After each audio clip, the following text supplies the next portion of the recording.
This will be a fairly quick video in which I go over the parts of the script for our 3D exploration game. So let's get right down to it. So for the first part, the first highlighted part that is, we have the code using Unity Engine.Scene Management. We actually use that in the first game we did, the 2D game, and we need this line in order to go to another scene. So like if we didn't have this code here, and we collected all of our objects, we wouldn't be able to transition to the next scene, whether that's to the ending screen or another level. We need to include that to indicate that we are using the scene management feature of Unity. As for the second part, we have public class Collide. Collide is the name of the script. Not too much to say here, other than that the name here needs to match up with the name of the script in Unity. 3 is a variable, public integer score. So we need to declare the score variable as an integer because we are going to be counting up.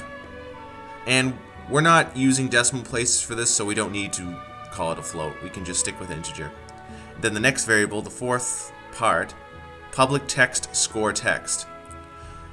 So we're declaring this variable called score text, and that actually needs to be the same name as whatever we call our text object in Unity, the one that displays the score. So if you just call it text, this right here needs to be called text. So the name needs to match up. But I don't want to have like two of the same thing written here twice, so I call it score text, just to differentiate it from what comes beforehand. For the fifth part, it says under the update method, if score is greater than 2, then load another scene. So if score is greater than 2, we're using the scene manager to load another scene called, in mine, it's called end screen. So this is where we would load the second level, or the third level, or whatever scene comes next. So we had to establish that we're using Unity's scene manager up above in order to use it here. So we're just loading another scene. That's all we're doing if the score is greater than 2. Now if you have 5 collectible objects in your scene, then you would write if score is greater than 4. Because if score is greater than 4, then that equals 5. When you click the 5th object, therefore you're going to transition to the next scene. So that's how this game is going to work. And then part 6, this is under a completely different method on collision enter.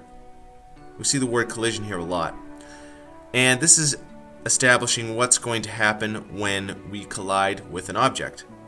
So if the object we collide with is called cube 1, which I've named the first cube, then we are going to add 1 to the score. That's what the score plus plus is. We are going to change the score text to say the word score, and we're going to add what the score is to the end of it. So we can't just have it say score 1 or have it say our score is 2, because we may not collect cube 1 first. If we say that our score should now say 1 when we collect cube 1, that means if we collect cubes 2 and 3, our score, like if we collect cubes 2 and 3 before that, our score will go back to 1 when we collect cube 1. So that's why we're just adding on whatever our current score is to the end of the word score in quotes. And then of course below that we destroy the object we are collecting because we want it to disappear. And guess what? Parts 7 and 8 are nearly identical to part 6. This is just saying if we collide with cube 2, we're adding 1 to our score, we're displaying that on the screen in the score text object, and we're destroying cube 2. And then finally, if we collide with cube 3, we're adding 1 to our score, and then displaying in the score text object what our score currently is, we're adding 1 to that, and then we're destroying cube 3. So yes, this is a simple copy and paste deal. So if you want to add more objects to your game, you can simply copy one of these and paste it below, or wherever, as long as it's under this method, and make a name change. If we collide with sphere, sphere 1, or wall, or whatever it is you want to collect, you would just change the name, and there you go. And those are all of the parts to this script. So I don't think that was too bad. And that's the only one we're going to be using in our 3D exploration game. So hopefully that was, pretty smooth sailing.